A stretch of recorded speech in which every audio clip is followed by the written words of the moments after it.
Histórico colonial e escravidão. O Brasil foi o último país a abolir a escravidão, em 1888. Durante mais de 300 anos, milhões de africanos foram trazidos para o país e forçados a trabalhar em condições desumanas. A herança dessa história continua a impactar as estruturas sociais e econômicas do Brasil. Racismo estrutural refere-se à forma como o racismo está integrado nas estruturas e instituições da sociedade. No Brasil, isso se manifesta na desigualdade no acesso à educação, saúde e oportunidades econômicas. A população negra, que representa uma parte significativa da sociedade, frequentemente enfrenta barreiras institucionais que limitam suas oportunidades e perpetuam a desigualdade. Educação e mercado de trabalho. Estudos mostram que pessoas negras têm menos acesso a uma educação de qualidade e enfrentam dificuldades significativas para entrar no mercado de trabalho em igualdade de condições.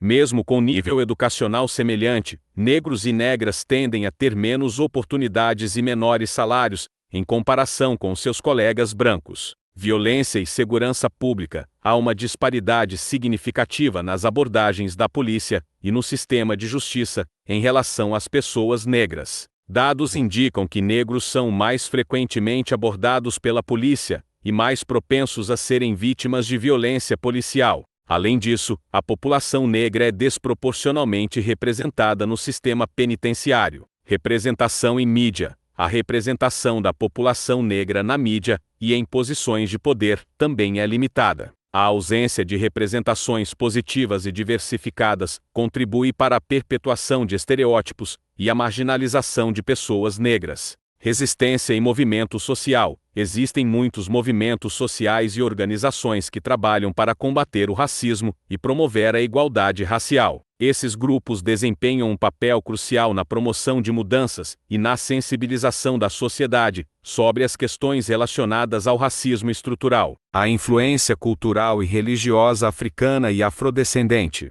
A cultura brasileira é marcada por sua diversidade cultural, sendo fortemente influenciada pelas culturas africana, indígena e europeia. A cultura africana foi trazida para o Brasil por meio da escravidão, em que milhões de africanos foram forçadamente trazidos ao Brasil como escravos por mais de 300 anos. Na culinária, a influência africana se deu por meio de pratos como o acarajé, cuscuz e outros. Na música e dança, estão presentes o maracatu, samba, etc. No folclore, a cultura africana influenciou diversos mitos populares. Nas festas, a influência africana está no carnaval, no dia de Iemanjá, etc. Na religião, a Umbanda e o Candomblé são exemplos da influência cultural africana. Na língua, a cultura africana influenciou o vocabulário, gramática e pronúncia do português brasileiro. A cultura brasileira é marcada pela sua grande diversidade em todos os seus aspectos e manifestações.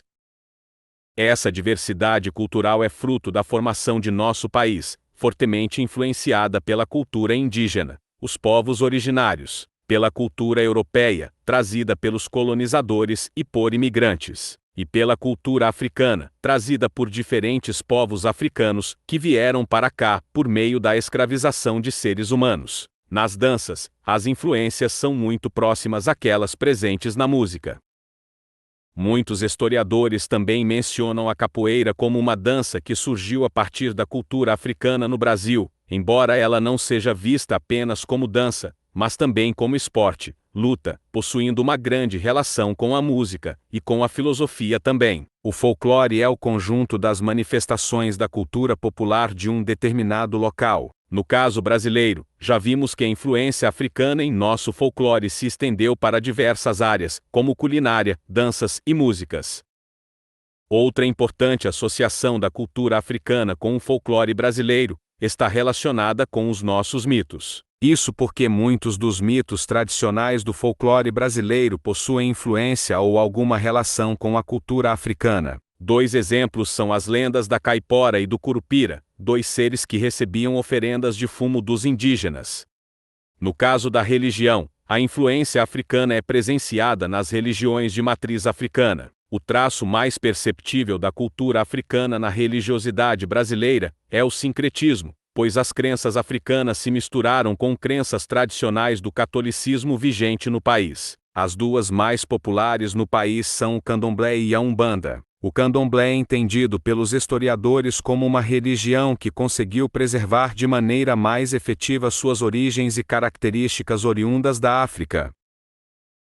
O candomblé é de origem iorubá e banto, possuindo uma divindade principal, Olorum, e os orixás, entendidos como forças e manifestações da natureza. A Umbanda, por sua vez, é considerada uma religião de origem brasileira, mesclando elementos do candomblé, do espiritismo e do catolicismo. Também acreditam em Olorum, embora o número de orixás na Umbanda seja menor em relação ao candomblé. A Umbanda ainda acredita em entidades, como caboclos.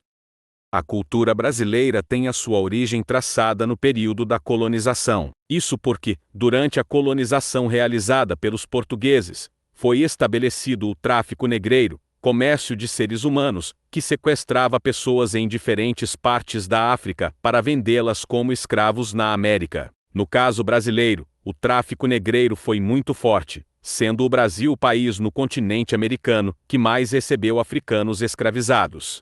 Essa migração forçada fez com que a cultura africana fosse trazida ao Brasil, misturando-se com a cultura indígena e europeia, sobretudo portuguesa. Os povos africanos que foram trazidos para o Brasil em maior quantidade foram os bantus, nagós e alçás, e é dessas culturas que se estabeleceu grande parte da influência cultural africana no Brasil. A cultura brasileira, portanto, estabeleceu-se por intermédio da mistura cultural de africanos, indígenas e europeus.